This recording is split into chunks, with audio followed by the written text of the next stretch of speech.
तमाम video YouTube पे पड़े हैं जहां पे आप देख सकते हैं उन बेजुबानों की आवाज जो दर्द से कर्रा रही है।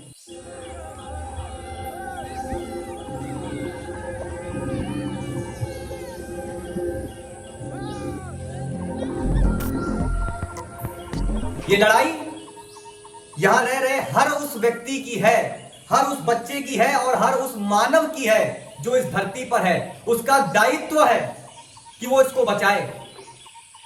कि मेरे भाई, अगर ये पृथ्वी ही जीने लायक नहीं छोड़ोगे तो उस 40 अरब करोड़ या पता नहीं कितने करोड़ का वो आईटी सेक्टर है जो 400 एकड़ की जमीन पे बन रहा है, क्या करोगे?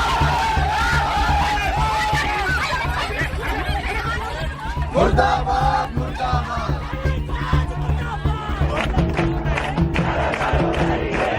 Kancha Kachi Boli, deforestation takes a new turn. If the battle was early,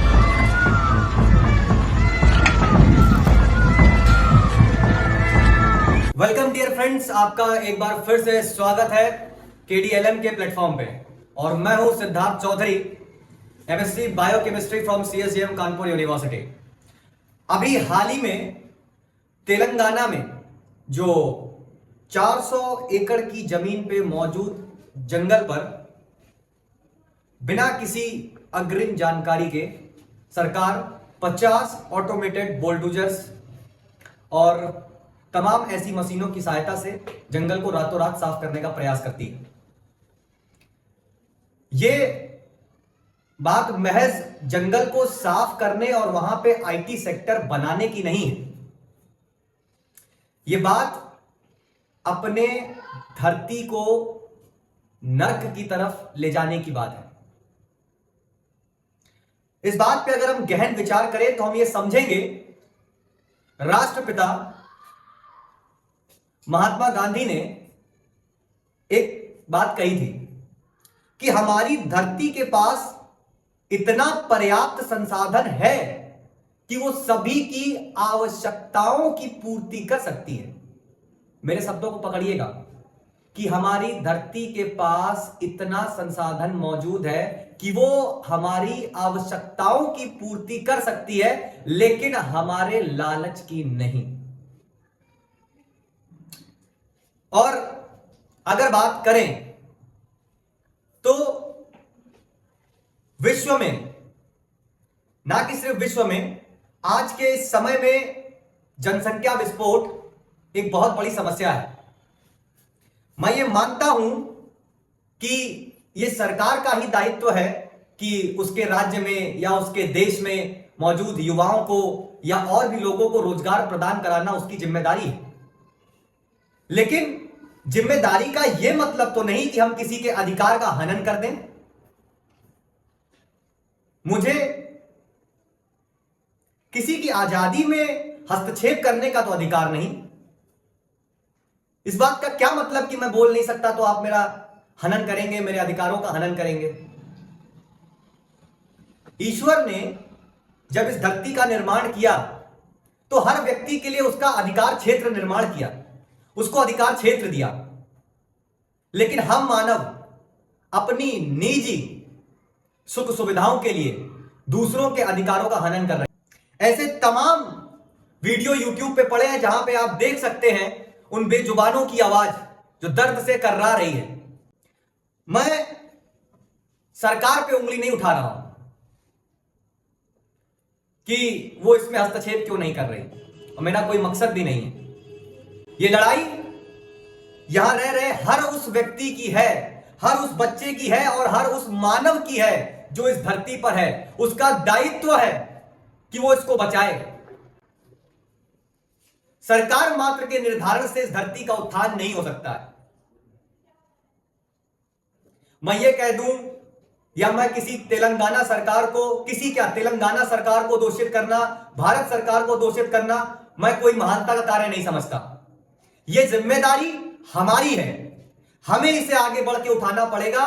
हमें उन बेजुबानों की आवाज को उठाना पड़ेगा कि यह उनका अधिकार है। अगर हम किसी का घर छीनेंगे तो वो जाहिर सी बात है कि अपने क्षेत्र को छोड़कर हमारे क्षेत्र में आएंगे। और हमें इस बात का कोई अधिकार नहीं है। अगर हम जरा सी विचारधारा से बैठ करके आराम से सोचेंगे तो हमें यह पता चलेगा कि मेरे भाई, अगर ये पृथ्वी ही जीने लायक नहीं छोड़ोगे तो उस 40 अरब करोड़ या पता नहीं कितने करोड़ का वो आईटी सेक्टर है जो 400 एकड़ की जमीन पे बन रहा है, क्या करोगे? उस आईटी सेक्टर का कोई मतलब नहीं है। मैं कहता हूं सिर्फ आईटी सेक्टर ही एक मुद्दा नहीं है। मैं कहता हूं ऐसी हजारों चीजें, चाहे कल को वो बनने वाला शॉपिंग मॉल हो, कुछ भी हो, उसका कोई मतलब नहीं है जो किसी के अधिकार का बलिदान करके मिले। और मैं तो धन्यवाद देना चाहूंगा वहां के तेलंगाना के छात्रों को।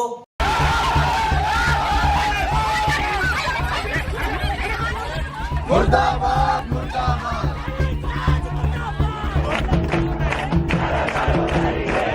Kancha Kachiboli, deforestation takes a new turn.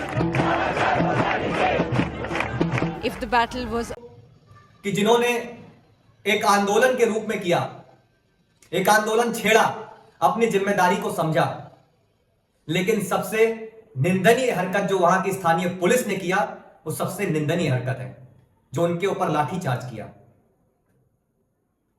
आप सोचिए, वो बच्चे हाथ में तख्ती लेकर प्रोटेस्ट कर रहे थे, आंदोलन कर रहे थे, तो सिर्फ किस लिए? कि हमें जिंदा रहने के लिए अच्छी वायु मिल जाए। अरे आप सब जो इस वीडियो को देख रहे हैं, सबके पास फोन होगा, सबके फोन में गूगल होगा। AQI चेक कर लीजिएगा अपने एरिया का। AQI का मतलब एयर क्वालिटी इंडेक्स। चेक कर लीजिएगा, पता चल जाएगा 212, 312। मतलब समझ रहे हैं? अगर हवा ही दूषित हो जाएगी तो उसमें कितने कार्सिनोजेंस हैं, आपको इस बात का अंदाजा नहीं। वो 400 एकड़ का जंगल कटना मुद्दा नहीं है। मुद्दा यहां पर है कि किसी बेजुबान की जान अपनी सत्ता के मद में चूर होकर के ली गई है। क्योंकि हम निर्धारण नहीं करते हैं, फैसला जब प्रकृति ने किया है तब ईमानदारी से किया है।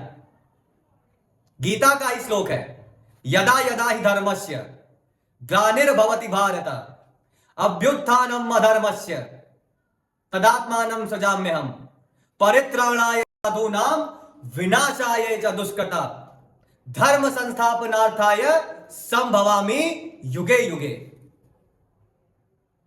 एक बात ध्यान रखिएगा, जिस तरीके से हम अपने निजी लालच के लिए मंदिरों में, गुरुद्वारों में जाकर हाथ फैलाते हैं, उस तरीके से बेचारे ये जानवर भी निस्वार्थ ऊपर वाले को पुकारते हैं। और ध्यान रखिएगा, जब जब ऊपर वाले ने न्याय किया है तब बेइंतहा बेहिसाब किया है। ये कोरोना जैसी महामारी इस बात का सबूत है कि जब जब हमने पृथ्वी को, अपनी धरती मां को कष्ट पहुंचाया है, उसने अपना फैसला स्वयं किया है। सोचिए, कागज की PhD की डिग्री मानक लेकर के, MSc की डिग्री मानक लेकर के, घरों में बैठ करके आरक्षण के मुद्दे पे लड़ करके, नौकरियों के लिए तख्ती लेकर के, हाई कोर्ट का चक्कर काट के क्या करोगे? अरे मैं पूछता हूं, क्या करोगे ऐसी नौकरी का तुम? जंगल बचा लो, सुरक्षित रहोगे। क्योंकि कक्षा 10 तक तो विज्ञान सबने पढ़ा होगा। पहले UPSC नहीं था, पहले SSC नहीं था, पहले ST-SC नहीं था, पहले जंगल थे, जानवर थे, वहां रहने वाले मानव थे। खेती का विकास हुआ, अनाज दिया, नौकरी नहीं आई थी। नौकरियों ने मानव को इतना अंधा बना दिया कि अब वो अपने निजी स्वार्थ के लिए, अपने निजी हित के लिए दूसरों के अधिकारों का हनन करने लगा है। अगर हम जल्दी ही नहीं समझे इस बात को तो वो दिन दूर नहीं है जब भारत जैसी विभिन्न संस्कृतियों की भूमि, या यूं कहें संस्कृतियों के मामले में धनी विरासत भारत की भूमि कब बंजर रेगिस्तान में बदल जाएगी, इस बात का हमें अंदाजा नहीं है।